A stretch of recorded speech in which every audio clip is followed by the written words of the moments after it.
Ayun guys, magluluto na tayo. Yun, nilagay ko na yung mga lamas.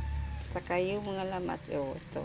Huwag niyo isabay itong tamates na hindi pa naluluto yung chicharon. Ayan.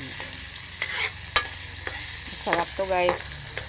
Pangatlo na itong ginagawa ko guys. Kaya, masarap to. Ginawa ko to ulit para ipakita ko sa inyo, tips ko sa inyo pang anti-high blood to. Experience ko lang to guys, walang nagsasabi, experience ko lang to. Kasi ayokong kumakain yung uli yung mga luluto sa labas. Magsagawa ako ng sariling recipe ko guys. Kaya ayun, ayun na.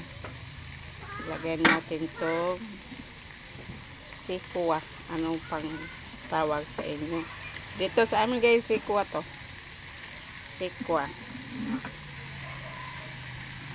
No, pag ibang pang tawag nito.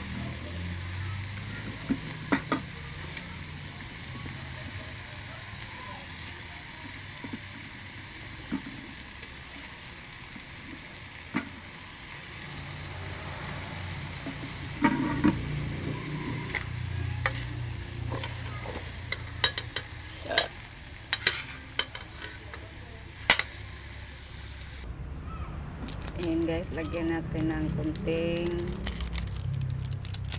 sarap guys.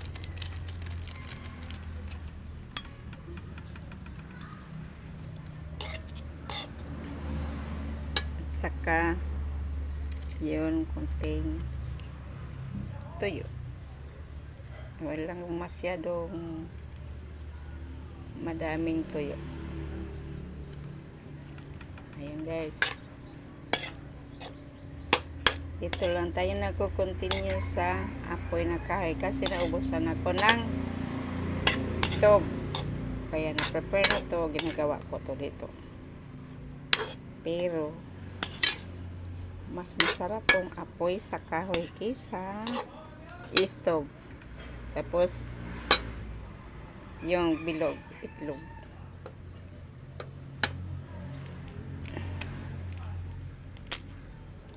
Ayan.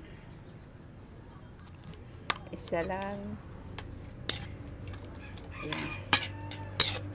Yan ang gagawin natin guys. Ayan.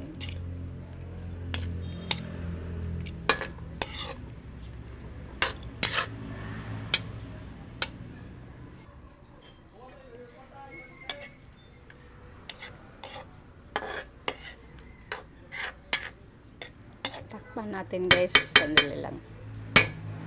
Takpan natin ng ilang minuto. Kalimutan ko guys, lagyan natin to ng kaunting tubig kalahati ng paso. Lagay natin to. Huwag na natin iubos kasi dami ng tubig niya. Meron na siyang sariling sabaw.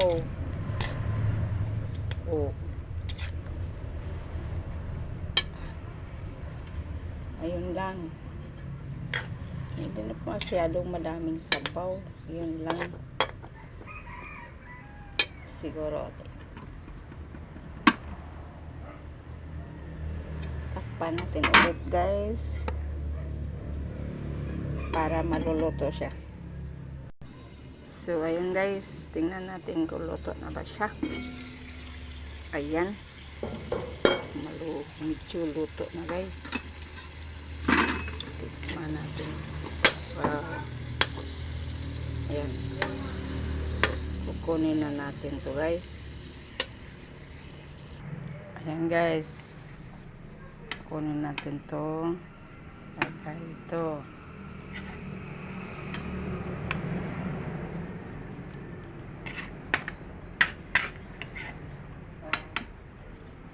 I promise ko sa inyo guys, masarap to. Kapag nagagawa kayo ng ganito guys, promise ko sa inyo, masarap talaga to. Wala pang cholesterol. Yan, sundin nyo lang yung mga ginagamit ko na panghalo.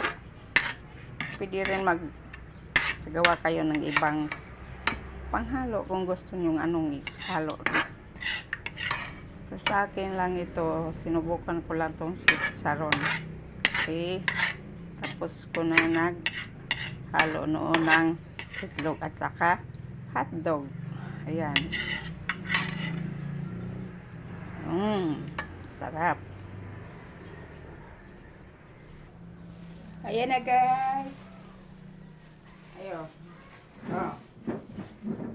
Ito, coffee. Saka bread.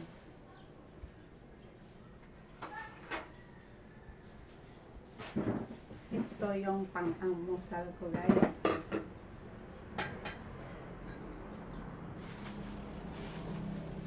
Tikman natin guys. Promise ko sa inyo guys, masarap.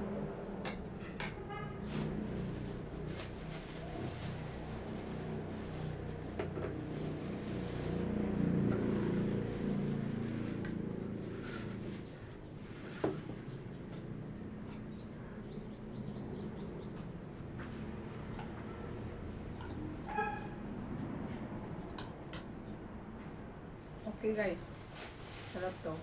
Kung gusto niyo, pwede niyo i-share sa yung page. Marami pa akong gagawin sa susunod. Pakita ko sa inyo kung ano ang gagawin ko sa susunod pang anti-cholesterol na. Okay guys. Thank you guys. Thank you for watching guys. God bless.